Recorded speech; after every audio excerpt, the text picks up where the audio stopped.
ressourcerie de l'écrivain. Est-ce que vous connaissez Piketty Bookin ou Steph de Piketty sur Instagram? Non? Eh bien, vous devriez. Je vais vous mettre un lien vers sa chaîne YouTube, donc Piketty Bookin, sa chaîne Insta aussi, son compte Instagram Steph de Piketty. Donc Piketty est une youtubeuse, une booktubeuse ou une bookstagrammeuse, peut-être une booktokeuse aussi, je ne sais plus, qui lit énormément et qui fait surtout des vlogs lecture, généralement une fois par semaine, mais parfois plusieurs fois aussi dans la semaine. Et cette grande lectrice, en fait, nous partage énormément de ses lectures, que ce soit en fantasy, en thriller. C'est pas une grande lectrice de romance, mais elle lit également du contemporain, enfin de la littérature blanche. Et je crois que pour la 8e année, je dis je crois parce qu'elle-même n'était pas sûre, elle l'a pas vérifié, elle organise le mois de la fantaisie qui aura lieu donc ce mois de mai. Et pour cela, elle a imaginé un challenge de lecture pour la fantaisie de manière générale où 4 personnages proposaient 3 items entre guillemets dans le but de faire lire donc en fantaisie. Je vais vous mettre le lien vers sa vidéo qui présente son challenge beaucoup mieux que je ne le fais. Le lien vers le Discord du mois de la fantaisie, donc un Discord qui doit avoir 2 jours, on est plus de 200 là, largement plus de 200. Et je vous mettrai aussi le lien de sa pile à lire. Je m'arrêterai là ensuite, je pense, au niveau des liens, parce que ça va vous en faire beaucoup.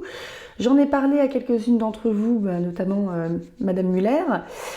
Et je vais vous présenter du coup ma pile à lire. Alors, ce que je compte faire, je précise pour cette pile à lire, c'est que j'avais déjà présélectionné des livres que je comptais lire dans le cadre d'un nouveau 7 jours 7 livres en fantasy, jeunesse, young adulte. Et il y a d'autres livres aussi, c'est des livres que je comptais lire de toute manière. Certains, je les avais déjà présentés dans d'autres piles à lire, voire même dans d'autres challenges, il me semble. Mais du coup, c'est parti. On commence avec La sorcière Griselda. Avec un premier item sur les sorcières, la sorcellerie et l'ésotérisme. C'est un livre numérique, donc il va apparaître à côté de moi, peut-être par là, peut-être par là. C'est Nous regrettons la mort d'Arnaud Cazel aux éditions Les Trois Nornes. Donc Les Trois Nornes, pour vous resituer ce que c'est une petite maison d'édition indépendante de l'imaginaire où l'éditrice, donc qui est Lorraine Bellès, anime aussi depuis des années la chaîne Les Mots de l'Imaginaire, qui est la chaîne que je suis le plus sur Booktube, qui est donc consacrée à l'imaginaire, plus généralement à la fantaisie. C'est vraiment ma chaîne préférée. Et j'ai donc acheté Nous regrettons la mort notamment. J'avais acheté aussi La Reine de Fer, son livre. Non, c'est pas La Reine de Fer, c'est le premier volume. Je vous mettrai le titre en sous-titre parce que je m'en souviens plus. Mais son premier volume, La Reine de Fer, je pense que c'est le second tome de sa duologie, écrite par Lorraine Bellès. Et j'ai également acheté Les Objets Maudits de Émilie Norxen. Je n'en ai lu aucun encore pour le moment. Mais il y a un autre livre d'Émilie Norxen qui me plaît bien. Il y a également l'album qui me plaît également. Donc je vais vous mettre en lien le site des Trois Nornes, donc la maison d'édition, et la chaîne YouTube de Lorraine Bellès, Les Mots de l'Imaginaire. Nous regrettons la mort d'Arnaud Cazel, il est bien noté sur Babelio. 1219, après les grandes larmes, les sorcières causent la fin de la mort et la création d'infranchissables murs de brume. Contraints de chasser les défunts transformés en spectres dévoreurs, les hommes se tournent vers le culte du grand œil. Sœur Agartha, inquisitrice de l'ordre de l'iris argenté, retourne sur la terre de son enfance, l'île de Tulik, pour assister à la noyade de sa mère. Accompagnée de son vieux voisin, la chasseuse de sorcières compte respecter la mission qui lui a été confiée, assassiner la corneille blanche. Vous avez vu comme la couverture est superbe. Je vous mettrai un lien, je vous dirai le nom de l'illustrateur parce que Elle est vraiment magnifique. C'est un livre que j'ai dans ma palle numérique qui est encore plus grosse que ma palle physique depuis très longtemps et je me dis qu'il est temps de la sortir. Ensuite, nous avons Foire itinérante, Bonne aventure, Tarot, Créatures hors normes, Clan. Au niveau créatures hors normes ici, je pensais au Dieu dans l'ombre de Megan Lindholm, donc à savoir c'est Robin Hobb. On est aux éditions ActuSF, c'est une box de Noël que j'ai achetée il y a 1 an et demi quasiment, donc Noël 2022, qui est juste, elle est superbe. Je suis désolée, j'ai un peu de mal à manipuler, je suis pleine d'eczéma sur les mains, donc j'ai du mal à manipuler les bouquins. Alors, je vais vous le dire, je vais vous faire le pitch de mémoire. Nous avons une femme qui habite en Alaska, qui est mariée, il me semble. Voilà, elle a un époux, une belle famille, un enfant de 5 ans. Apparemment, elle s'ennuie un petit peu là-dedans. Et quand elle était jeune fille, elle avait la compagnie des forêts de l'Alaska, de la poésie, de la nature et de Pan, un faune mystique. Elle n'aurait jamais cru que la créature irréelle surgirait à nouveau dans sa vie d'adulte et agiterait en elle ses émotions fantasmatiques et sensuelles. Ouh. À mi-chemin entre la civilisation et la nature, sous le couvert des arbres glacés, Evelyne devra faire face à des choix terribles.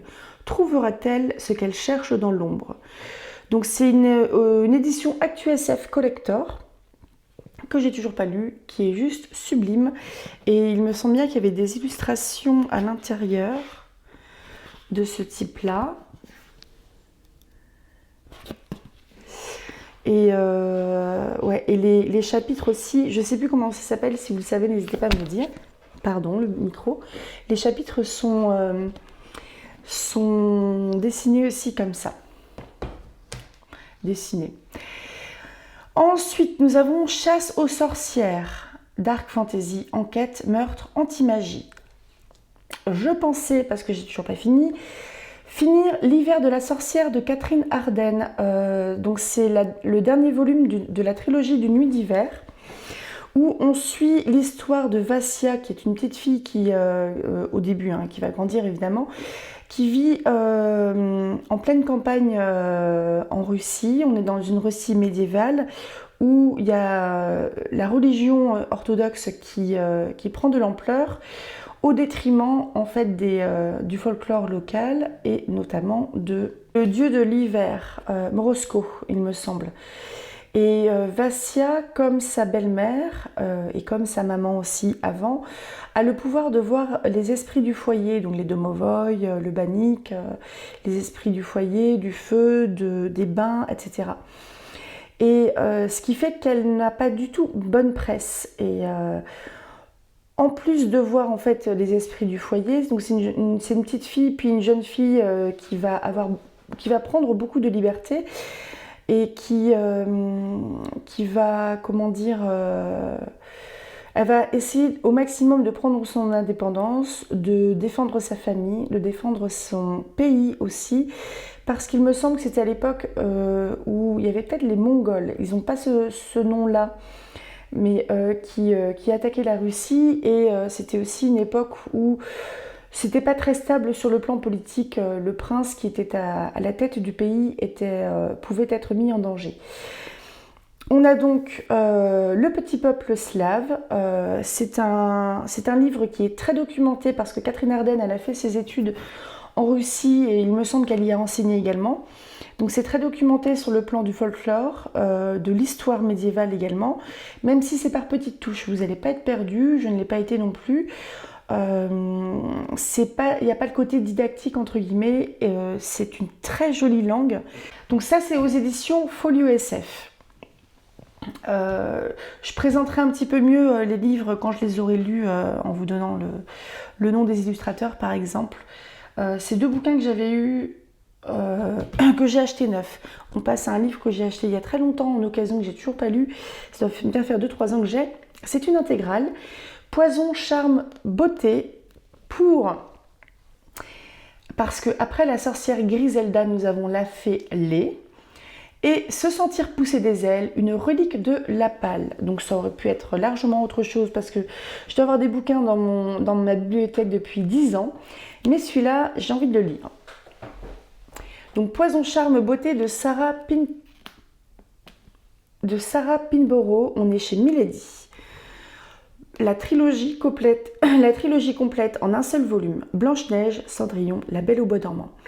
Rappelez-vous les princesses en péril, les courageux princes, les pommes empoisonnées, les balles enchantées, les fuseaux ensorcelés. Et à présent, ouvrez ce livre et plongez dans les véritables histoires, telles qu'elles n'ont jamais été révélées. Donc on est sur des réécritures de ces contes. Il me semble qu'il y a un versant un petit peu réécriture un peu LGBT des contes. Je ne sais pas si c'est systématique. Mais je me disais pourquoi pas, j'ai envie de lire de la réécriture de contes. Je ne suis pas persuadée honnêtement que ces livres-là vont me convenir, mais bon, je voulais tester. Hein. Ça sert à ça aussi d'acheter de l'occasion. J'avais dû prendre ça en occasion en ligne, je ne sais plus où exactement. Ensuite, toujours chez La Fêlée, nous avons Poudre magique, un livre court ou un livre qui me fait le plus envie. Je ne sais pas si c'est le livre qui me fait le plus envie, mais regardez-moi cette beauté. Les 7 étoiles du Nord de Abby Elphinstone. Donc c'est un livre que j'ai acheté d'occasion chez Au Vide-Grenier, qui est un magasin de vide-grenier, où les particuliers en fait vont mettre leurs affaires évidemment. Donc c'est un roman junior à partir de 10 ans. Il est juste sublime. Donc c'est presque jaspé. La maléfique reine des glaces règne sur les terres gelées d'Erkenwald. Pour changer le destin du royaume, Eska, une jeune dresseuse d'aigles, et Flint, un inventeur à l'imagination infinie, se lancent dans un voyage qui les mènera des monts éternels jusqu'aux confins de notre monde.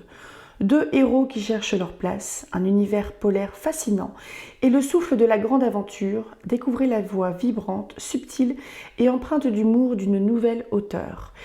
On est chez Gallimard Jeunesse et il y a de la neige sur les pages. Regardez, il y a de la neige sur les pages. C'est beau, hein?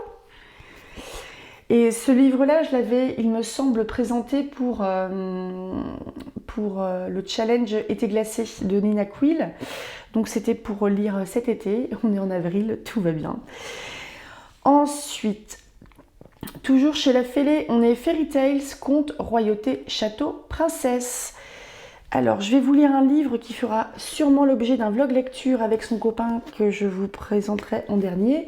C'est La source au bout du monde de William Morris. On est aux Forges de Vulcain. Donc, c'est un beau bébé de 28 € qui est illustré à l'intérieur. Donc, William Morris, c'est un des auteurs qui ont inspiré notamment J.R.R. Tolkien, Le Seigneur des Anneaux, vous voyez-vous. On est sur une romantisation, on est sur une vision romantique du Moyen-Âge. Rodolphe, le plus jeune fils des rois des Hauts-Prés, s'enfuit de la maison paternelle pour partir en quête d'aventure et connaître la vie de chevalier errant. Chemin faisant, il apprend l'existence d'une source magique à l'eau miraculeuse et se met en devoir de la découvrir. Son épopée le mènera par-delà les citadelles des hommes, les forêts enchantées et les landes sauvages. Le jeune héros y rencontrera un grand nombre de figures extravagantes qui bouleverseront sa vision du monde, du bien et du mal et de lui-même. Grand roman d'aventure, ce texte est l'acte de naissance de la fantaisie. Croisement du récit de chevalerie à la Walter Scott et du conte. Je ne connais pas Walter Scott, je crois pas. La source au bout du monde, ici présentée en français pour la première fois dans sa version intégrale, n'a cessé de nourrir l'imaginaire des plus grandes plumes de la langue anglaise. Lewis et Tolkien lui attribuaient la paternité d'une nouvelle forme d'écriture. Orwell, Joyce et London voyaient dans ce texte la promesse d'un communisme libertaire et fraternel. Mêlant les codes littéraires du merveilleux et du roman d'apprentissage, cette geste s'empare du fantastique pour placer dans l'esprit de ses lecteurs les ferments d'une révolte nécessaire et prise de liberté et d'égalité. Pour ceux qui seraient intéressés par La source au bout du monde de William Morris, donc ce gros pavé coûte 28 €. Il est vraiment grand par rapport à un livre de poche. Je pensais que c'était un format poche ou approchant. Il existe en 2 volumes dans une autre maison d'édition, et c'est les mêmes traducteurs. Donc si ça vous intéresse, et il sera un peu moins cher. Et il me semble que les 2 volumes, on arrive à peu près à 22 € neuf, et le gros bébé, là, il est à 28 €. On passe à l'elfe Stephawen avec Speed Dating, Amour, Romance, Love, avec Le Chant d'Achille de Madeline Miller. Alors, je vais vous le faire de mémoire, parce que guerre de Troie. Le Chant d'Achille, c'est l'histoire d'Achille et de la guerre de Troie, mais du point de vue de Patrocle, qui, il me semble bien dans cette histoire, est plus que l'ami d'Achille, mais vraiment son amant. Je ne sais pas si ça a été... Il me semble que si. Il me semble qu'il y a des scènes où leur amour s'exprime, on va dire, et pas que dans les mots, mais peut-être sous la tente aussi. Et si vous vous souvenez, du coup, peut-être spoiler alerte pour vous, mais Patrocle, un moment, va demander à Achille de lui prêter son armure, parce qu'Achille est au fond de sa tente en train de bouder, parce que Briséis, la femme qu'il a épousée, qui lui a été donnée pour récompenser ses exploits guerriers, a été offerte à quelqu'un d'autre. Donc Achille boude très fort, et Patrocle va prendre sa place, et en prenant son armure, il prend en quelque sorte son identité, parce que les autres Achéens, il me semble, pensent qu'ils suivent Achille, sauf qu'ils suivent Patrocle. Sauf qu'Achille, il est censé être peut-être pas immortel, mais en tout cas, on ne peut pas le blesser, sauf au niveau du talon, parce que sa mère, qui était une nymphe, il me semble, des enfers, l'a plongé dans le Styx. Donc il est invulnérable, sauf au talon. Patrocle donc se fait passer pour lui et va trouver la mort. Et Achille va être pas content du tout. Et c'est juste les mots de Madeline Miller, donc c'est juste... c'est une super langue. Mon père était roi et fils de roi. De petite taille comme la plupart des nôtres, il était bâti à la manière d'un taureau, tout en épaules. Ma mère avait 14 ans lorsqu'il l'épousa, dès que la prêtresse eut confirmé sa fécondité. C'était un bon parti. De par sa condition de fille unique, la fortune de son père reviendrait à son époux. Il ne se rendit pas compte qu'elle était simple d'esprit avant le jour du mariage. Son futur beau-père avait mis un point d'honneur à garder la promise voilée jusqu'à la cérémonie. Il joua le jeu. Si elle était laide, il pourrait toujours se satisfaire avec les jeunes esclaves de sexe féminin et les petits serviteurs. Au moment où on lui ôta enfin son voile, on raconte que ma mère sourit. C'est ainsi que tout le monde comprit qu'elle était complètement stupide. Les épousés ne sont pas censés sourire. Lorsque je vins au monde, aussitôt qu'il connut mon sexe, mon père m'arracha au bras de ma mère pour me tendre à la nourrice. Prise de pitié, la sage-femme donna à la jeune accouchée un oreiller à étreindre à la place de son enfant. Elle le serra fort, sans paraître remarquer le changement. Donc on peut dire que le père d'Achille est un connard. Avant toute chose, Madeline Miller, je vais bientôt étrenner un nouveau format qui s'appelle « Je découvre » tel auteur. Donc là, je vais notamment sortir une vidéo la semaine prochaine. Je découvre Jane Austen parce que j'aurai lu plus de 3 livres de Jane Austen et quand j'aurai lu Le Chant d'Achille, ce sera le cas pour Madeline Miller. Parce que j'ai lu Circé et j'ai lu Galatea également. Donc Le Chant d'Achille, ça sera le 3e. Ce qui fait quand je l'aurai fini, ça fera l'objet d'une vidéo dédiée à Madeline Miller. On passe à Elfe contre Fae, guerre, complot, trahison avec Animal, la malédiction de Boucle d'Or de Victor Dixon, et on est chez Gallimard Jeunesse. Le Chant d'Achille, c'était chez Pocket. Et si le conte le plus innocent dissimulait l'histoire d'amour la plus terrifiante? 1832, blonde, 17 ans, et cloîtrée depuis toujours dans un couvent perdu au milieu des bois. Pourquoi les sœurs l'obligent-elles à couvrir ses cheveux d'or et à cacher sa beauté troublante derrière des lunettes sombres? Qui sont ses parents et que leur est-il arrivé? Alors qu'elle s'enfuit pour remonter le fil du passé, Blonde se découvre un versant obscur, une part animale. Il y a au cœur de son histoire un terrible secret. Une héroïne inoubliable, une traque haletante, un amour fou. De l'obscure forêt des Vosges au rivage du Grand Nord et jusqu'aux caves du Vatican, Victor Dixon emporte le lecteur dans une vertigineuse aventure mêlant romantisme et fantastique. Et on est chez Gallimard Jeunesse, donc Young Adult. Donc ce livre-là fera partie du 7 jours, 7 livres Young Adult. On passe à Quête, commencer ou continuer une saga. Donc là, ça va être commencer avec Persona, livre 1 de Yelena, aux éditions Hachette. Dans le monde, donc c'est le premier tome, le livre 1, La capitale de lumière. Dans le monde de luxe, les enfants qui ont été touchés par la lumière développent des pouvoirs singuliers. Mais loin d'être admirés, ces êtres exceptionnels sont craints et méprisés par le reste de la société. À leurs 18 ans, un terrible choix s'offre à eux, se marier et abandonner leurs dons précieux, ou rejoindre le culte de la lumière, faisant ainsi une croix sur leur liberté. Ce dilemme, Andrea le refuse, puisque son rêve est d'être libre, tout en conservant sa magie. Après tout, Andrea a toujours porté un masque, adoptant une nouvelle apparence et un nouveau rôle au gré des demandes du royaume. Plus qu'un don, c'est sa seconde nature, Andrea et Persona. Ce jour où Andrea se voit confier une mystérieuse mission, l'espoir de changer le cours de son destin et l'équilibre du monde de luxe se fait plus grand que jamais. Donc c'est une couverture qui est magnifique. Et je l'ai acheté parmi les premiers parce que regardez, il est collector. Regardez la faute de frappe. Oh, c'est rigolo. On passe à la Silène avec mythologie, réécriture, inspiration. Donc là, je l'ouvre un peu parce qu'on n'est pas sur la mythologie, on est sur le petit peuple suédois avec le merveilleux voyage de Nils Holgersson à travers la Suède chez Pocket.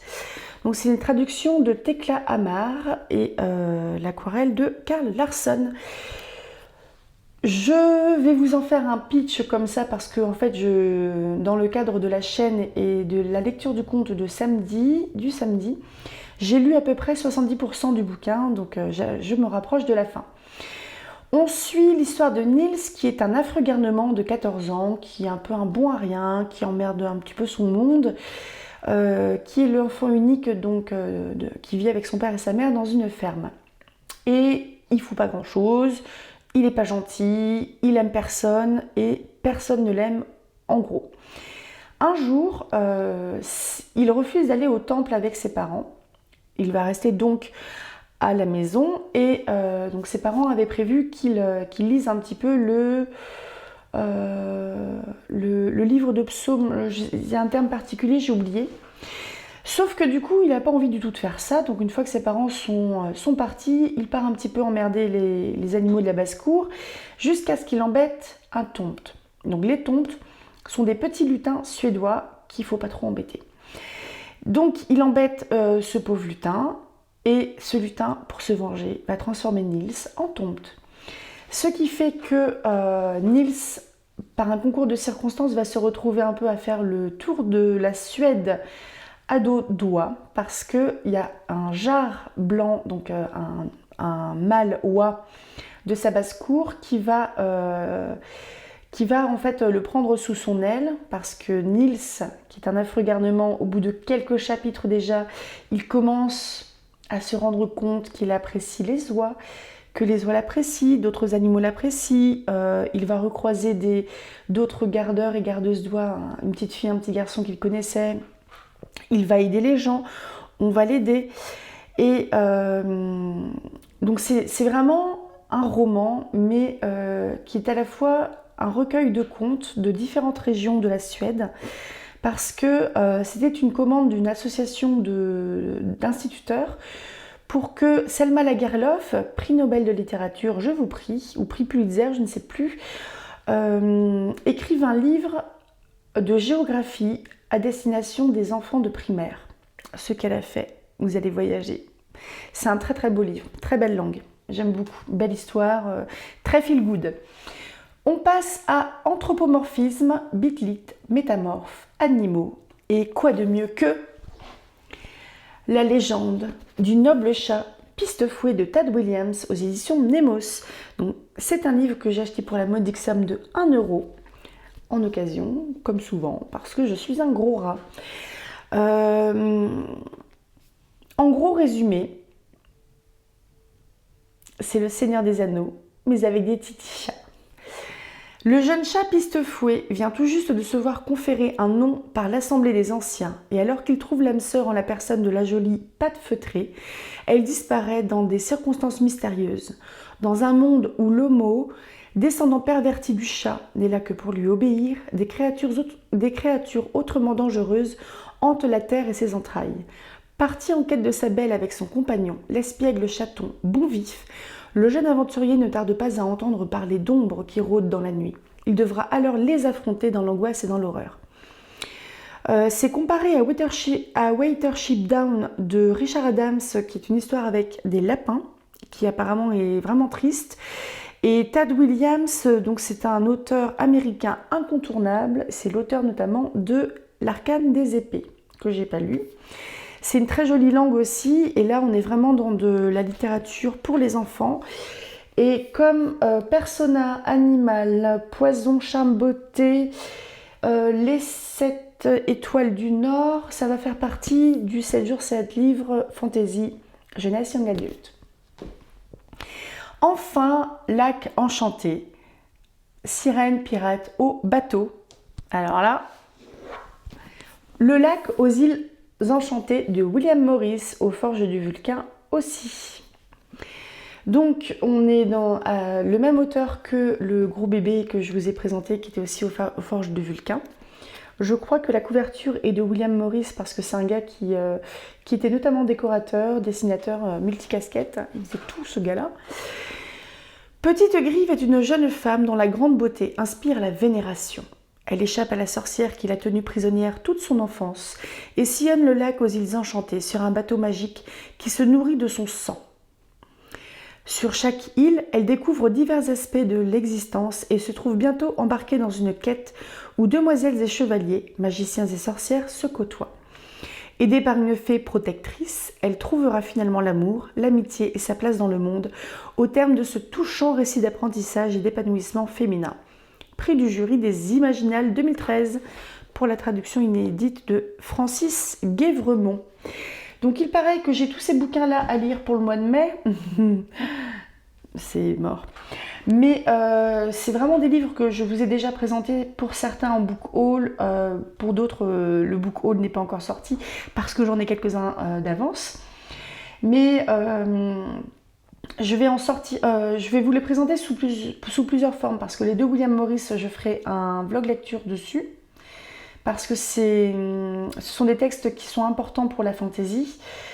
Le Chant d'Achille de Malin Miller, comme je vous l'ai dit, ça sera un Je découvre Malin Miller et je vous représenterai Circé et Galatea, la nouvelle que j'ai lue, que j'ai achetée sur Amazon en numérique.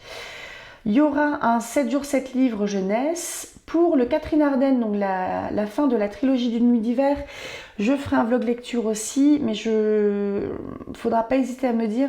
Je pense que le côté vlog lecture pour une saga bouquin par bouquin, je suis pas sûre que ce soit si pertinent que ça.